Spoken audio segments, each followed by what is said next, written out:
एक बार फिर से मैं सुशील कुमार आप सभी श्रोताओं को स्वागत करता हूं और यीशु मसीह के मधुर नाम में आप सभी को जय मसीह सलाम करता हूं।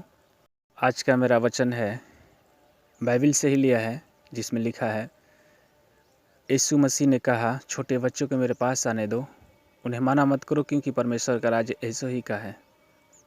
परमेश्वर ने अपने स्वर्ग राज्य में रहने का अधिकार बच्चों को दे दिया, पहले से ही दे दिया। उसे इस संसार में आकर अच्छे बुरे कामों को नहीं देखना है, ना ही कोई बड़ा काम करना है, ना ही कोई घर बनाना है, ना ही उनको किसी और बात की चिंता है, कुछ नहीं करना है। परमेश्वर ने अपना स्वर्ग अधिकार, स्वर्ग में रहने का अधिकार बच्चों को दे दिया गया। आखिर क्यों? हम इस विषय पर चर्चा करेंगे। उससे पहले कि अगर ये हमारी बातें अच्छी लगे तो हमारे चैनल को सब्सक्राइब जरूर करना। इस वचन में चलने के लिए मैं एक छोटा सा प्रार्थना करना चाहता हूँ। आप सभी मेरे साथ दें। खुदावन, मैं बहुत मन होकर दिन होकर आपके शरण में आता हूँ। प्रभु, इस वचन को समझाने के लिए, लोगों तक पहुँचाने के लिए मुझे आशीष देना, ताकि इस वचन को मैं भी अपने जुबान से, अपनी बुद्धि से, जो तूने दिया है उसी बुद्धि से मैं प्रचार करने पाऊँ और लोगों तक पहुँचाने पाऊँ। मेरे खुदा, सुनने वालों को तू आशीष देना, उनके बाल बच्चों को निरोग रखना, हर बीमारी से चंगा रखना। अगर कोई बीमार है प्रभु, तो यीशु के नाम में उन्हें छुटकारा मिले। परमेश्वर, पापियों को क्षमा करना। मेरे खुदा, तू ही महान है, तू ही इस पृथ्वी पर है, तू ही तू है, सब कुछ तू है। मेरे खुदा, हम सबको तू आशीष दे। आमीन। यीशु मसीह जब कहीं रास्ते में जा रहे थे तो यीशु मसीह से एक तहसीलदार मिला, जो टैक्स लेता है, वो आदमी मिला। और यीशु मसीह ने उनसे कहा कि तू अपना धन गरीबों में बांट दे और मेरे साथ हो ले। मेरे भाई बहनों, देखने से ये पता चलता है कि वो जो टैक्स लेने वाला रहता है, वसूली करने वाला रहता है, यीशु मसीह ने उनसे कहा कि तू अपना सारा धन गरीबों में बांट दे और फिर मेरे पीछे हो ले। लेकिन वचन कहता है, जहाँ तक मेरा आज का टॉपिक है, वो वचन है कि छोटे बच्चों को मेरे पास आने दो, उन्हें मना मत करो, क्योंकि परमेश्वर का राज ऐसो ही का है। छोटे बच्चे जब जन्म लेते हैं तो ना उनमें कोई पाप रहता है, ना कोई बुरी सोच रहता है, ना कोई बेविचार रहता है, ना चोरी की बातें रहती है, ना उनका मन गंदा रहता है, ना उनके अंदर कोई ऐसी बात जो उनको अशुद्ध कर दे, वो भी बातें नहीं रहती है। तो परमेश्वर ने इसलिए कहा कि छोटे बच्चों को, जिनका मन शुद्ध है, जिनका मन एकदम प्योर शुद्ध है, उनको मेरे पास आने दो और उन्हें मैं स्वर्ग राज्य दे देता हूँ। मैं जानना चाहता हूँ कि छोटे बच्चे जो पैदा होते हैं, वो मर जाते हैं, तो निश्चित तौर पे वो स्वर्ग राज्य उनको मिलता होगा, उम्मीद करता हूँ मैं। और यदि हम पैदा हुए, बच्चा हुए, बालक से किशोर अवस्था में गए, किशोर अवस्था से जवान अवस्था में गए, जवान अवस्था से वृद्ध अवस्था में गए, तो इन अवस्थाओं को पार करते हुए हमारे अंदर संसार की सभी बुराइयां अंदर आ जाती है। और जब हम इन बुराइयों में अपना जीवन जीना शुरू करते हैं, तो परमेश्वर का वो स्वर्ग राज हमें पाने के लिए बड़े लगन और परिश्रम से मकसद करना पड़ता है। यदि हमें स्वर्ग राज पाना है, या तो हम जवान हैं या तो हम बूढ़े हैं, तो हमें बच्चों के समान बनना होगा। जैसे कि बच्चों के समान कोई भी बुराई नहीं होती है, उनका मन प्योर शुद्ध होता है, वो गाली नहीं देते हैं, वो झगड़ा नहीं करते हैं, वो डाह नहीं करते, वो दारू पीकर मतवाले पर नहीं होते, वो चोरी नहीं करते, वो किसी के बारे में झूठी गवाही नहीं देते, वो व्यभिचार नहीं करते। छोटे बच्चों के समान हमें भी होना होगा।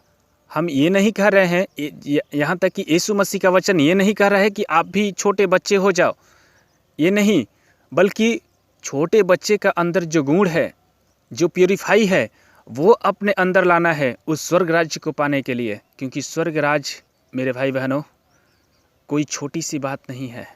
बहुत लोग सोचते हैं कि स्वर्ग और नरक तो इस पृथ्वी पर ही है, लेकिन नहीं, स्वर्ग और नरक परमेश्वर के हाथ में है। ये अधिकार उसी के पास है। अपने कर्मों के अनुसार वो व्यक्ति उस परमेश्वर के स्वर्ग राज्य में प्रवेश कर सकता है।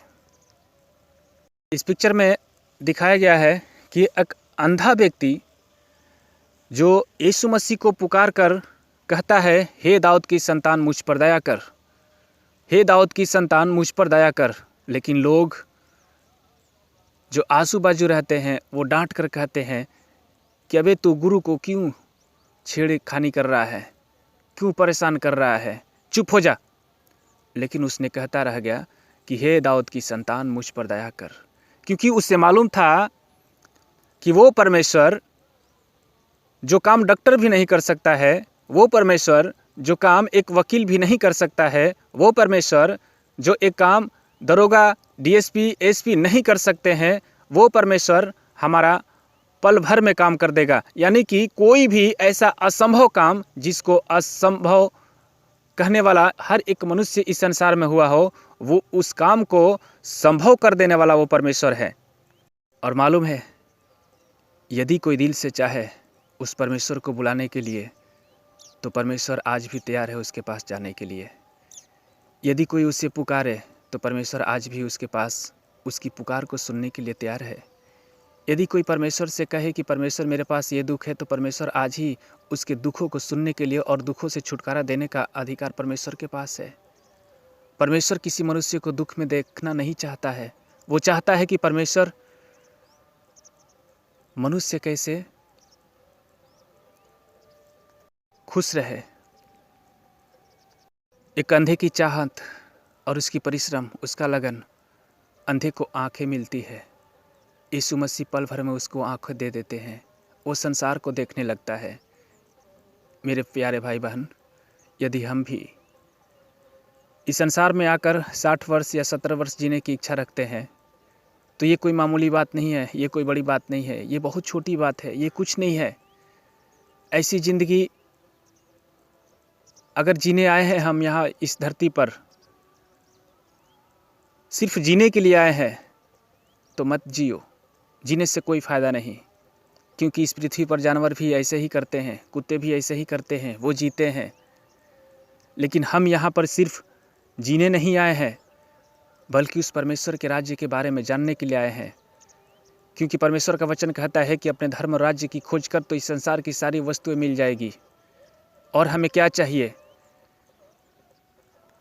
तुम अपने अपने मनों से, अपने अपने दिलों से एक सवाल करो कि मैं इस पृथ्वी पर क्यों आया हूँ। शायद तुम्हें इस सवाल का जवाब अपने अंदर से ही मिल जाएगा। अगर कोई ये कहे कि मैं चोरी करने के लिए, मैं बुराई करने के लिए, मैं लुचपन करने के लिए, मैं दारू पीने के लिए, मैं गंदे कामों को करने के लिए, मैं किसी दूसरे में एक दूसरे को लड़ाई करवाने के लिए इस संसार में पैदा हुआ हूँ, तो ये गलत है। ऐसा करना बिल्कुल परमेश्वर के लिए अपराध है। उसकी दृष्टि में हम अपराधी हैं जो ऐसा काम करते हैं। हम इस संसार में जब आए हैं तो अपने मन से, अपने दिल से, अपने धन से, अपने तन से, परमेश्वर का वचन कहता है कि तू अपनी सारे मन और सारी संपत्ति और धन से मुझसे प्रेम कर। और परमेश्वर से जो प्रेम करते हैं वो परमेश्वर की आज्ञाओं को मानते हैं। जो इंसान परमेश्वर के वचन पर ना चले वो परमेश्वर से प्रेम नहीं कर सकता है। परमेश्वर से प्रेम करने के लिए उसके आज्ञाओं को, उसके वचनों को हमें अंदर पालन करना होगा। हमें अपने आप को छोटे बच्चों के समान बनाना होगा, जैसे छोटे बच्चे होते हैं। यदि हम स्वर्ग में जाना चाहें तो हम निश्चित ही प्रार्थना करेंगे, सुनने वाले हर लोग छोटे बच्चे की तरह हो, उनका मन शुद्ध हो, उनका आत्मा शुद्ध हो, उनका शरीर शुद्ध हो, उनका चरित्र शुद्ध हो। मेरे खुदा, सुनने वालों को तू आशीष दे। ये मेरा वचन उनके बुद्धि में बैठे और अपने जीवन में लागू करें, अपने जीवन को इसी तरह चलता